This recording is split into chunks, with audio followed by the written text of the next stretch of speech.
Muitas pessoas têm tido seus sonhos destruídos pela falta de confiança absoluta em Deus. A Bíblia está repleta de exemplos de grandes sonhos cumpridos para a glória de Deus. Encontro com a Palavra é um programa escrito pelo Dr. Dick Woodward e narrado por Pastor Edson Bruno. Ouça e descubra verdades que lhe ajudarão no seu dia a dia. Com você, Pastor Edson Bruno. Olá, seja bem-vindo a mais um Encontro com a Palavra. Lembrando que este programa é exclusivamente para estudarmos a Bíblia Sagrada. E aqui no Encontro com a Palavra nós já temos estudado a Bíblia inteira, capítulo por capítulo. Estamos estudando versículo por versículo vários livros da Bíblia. E nesse exato momento nós estamos estudando o Sermão da Montanha, o famoso Sermão do Monte de Jesus. Sabe de uma coisa, meu ouvinte? É muito bom contar com a sua atenção. Acompanhe comigo a leitura desse texto bíblico que diz assim, Vocês são a luz do mundo. Não se pode esconder uma cidade construída sobre um monte. E também ninguém acende uma candeia e a coloca debaixo de uma vasilha. Ao contrário, coloca-a no lugar apropriado e assim ilumina todos os que estão na casa. Assim brilhe a luz de vocês diante dos homens, para que vejam as suas boas obras e glorifiquem ao Pai de vocês que está nos céus. Não pensem que vim abolir a lei ou os profetas. Não vim abolir, mas cumprir. Digo-lhes a verdade, enquanto existirem céus e terra, de forma alguma desaparecerá da lei a menor letra ou o menor traço até que tudo se cumpra. Todo aquele que desobedecer a um desses mandamentos, ainda que dos menores, e ensinar os outros a fazerem o mesmo, será chamado menor no reino dos céus. Mas todo aquele que praticar e ensinar estes mandamentos será chamado grande no reino dos céus. Pois eu lhes digo que se a justiça de vocês não for muito superior à dos fariseus e mestres da lei, de modo nenhum entrarão no reino dos céus. Já disseram que a psicologia que exclui Cristo do seu estudo é como procurar uma cama preta dentro de um quarto escuro. A filosofia que não está centrada em Cristo assemelha-se a procurar uma cama preta em um quarto escuro que não está lá. Já o agnosticismo é a procura em um quarto escuro por uma cama preta que não está lá e ainda assim gritar: "Encontramos, encontramos!"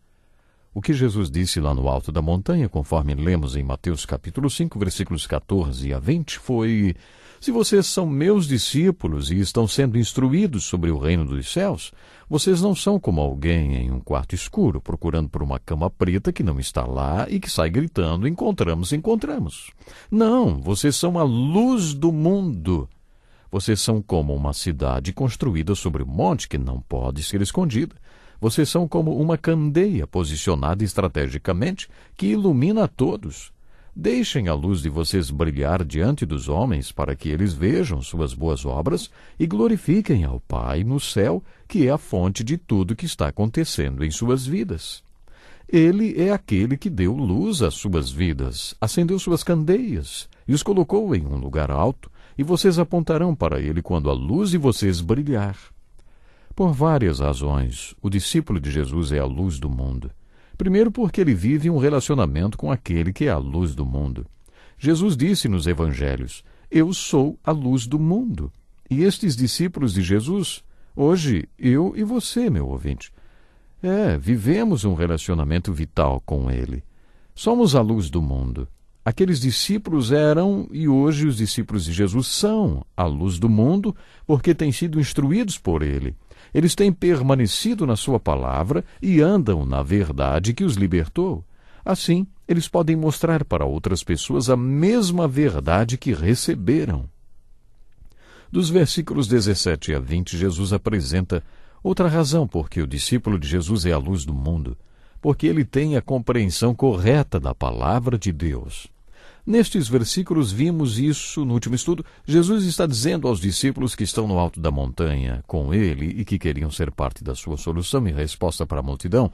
Jesus está dizendo mais ou menos assim: olhem para baixo, vocês estão vendo toda aquela gente com tantos problemas? Uma das razões por que eles têm tantos problemas é porque são como ovelhas sem pastor e não podem nem sequer distinguir a mão direita da esquerda.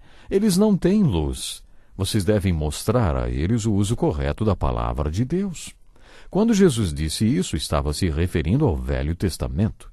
Antes de vocês descerem até lá e aplicarem a palavra de Deus, a lei de Deus na vida daquelas pessoas, vocês têm que passar esta lei através do prisma do amor de Deus e só depois aplicar a lei de Deus na vida deles.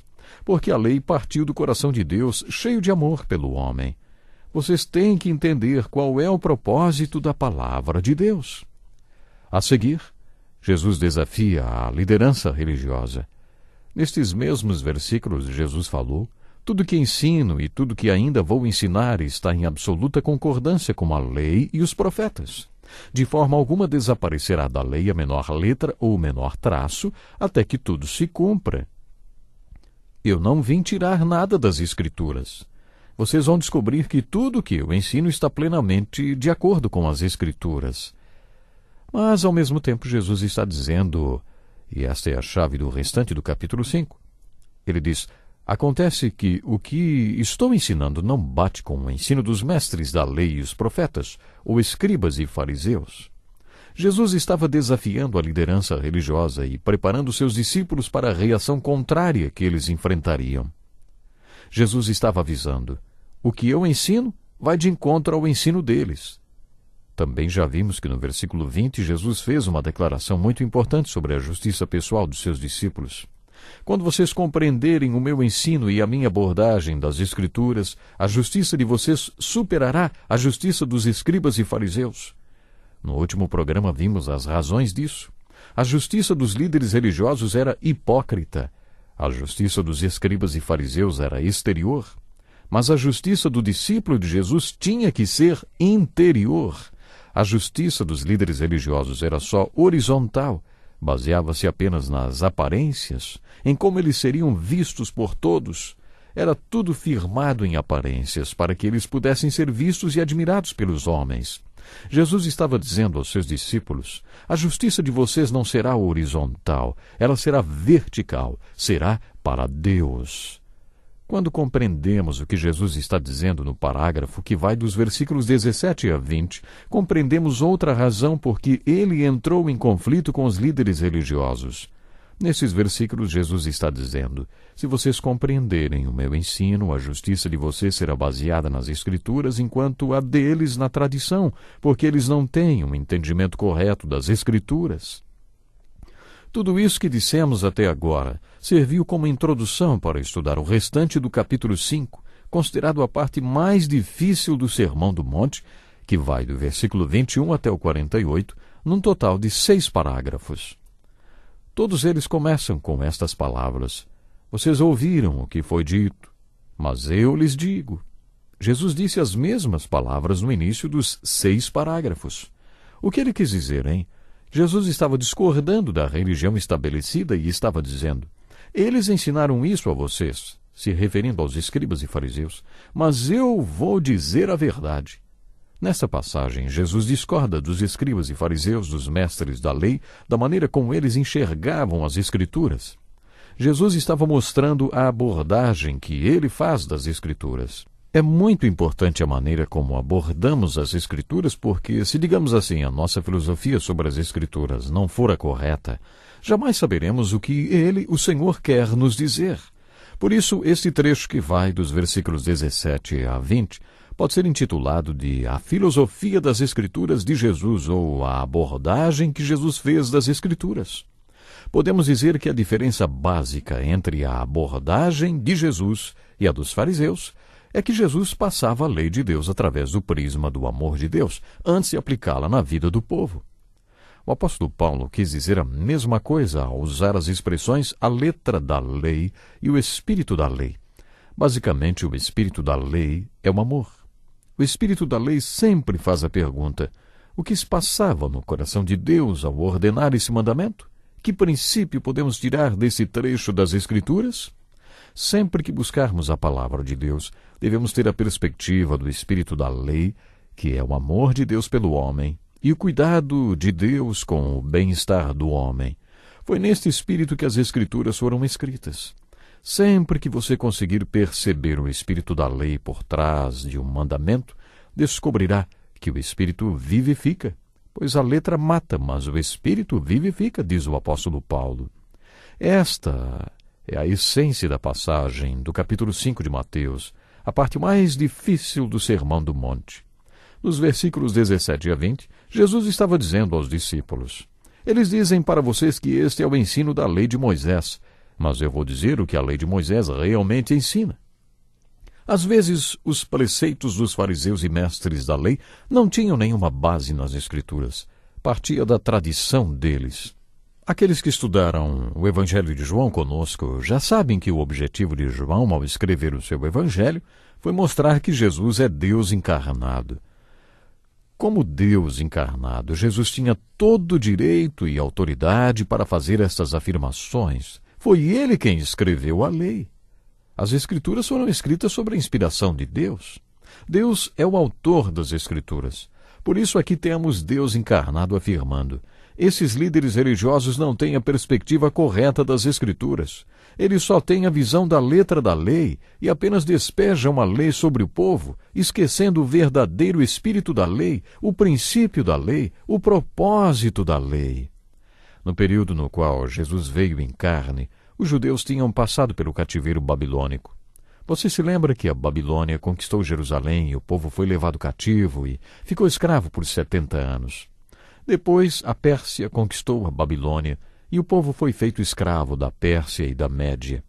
Aquele foi o período de servos de Deus como Neemias, Esdras, Ester, Malaquias, Ageu e Zacarias. O povo retornou do cativeiro para Jerusalém em etapas. Durante o período do cativeiro, eles aprenderam o aramaico, que se tornou a língua dos judeus.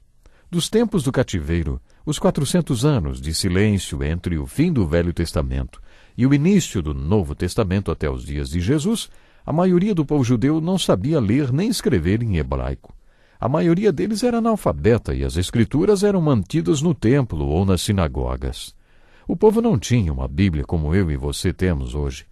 Isso persistiu até antes da reforma da Igreja, quando só existiam exemplares da Bíblia em hebraico, grego e latim.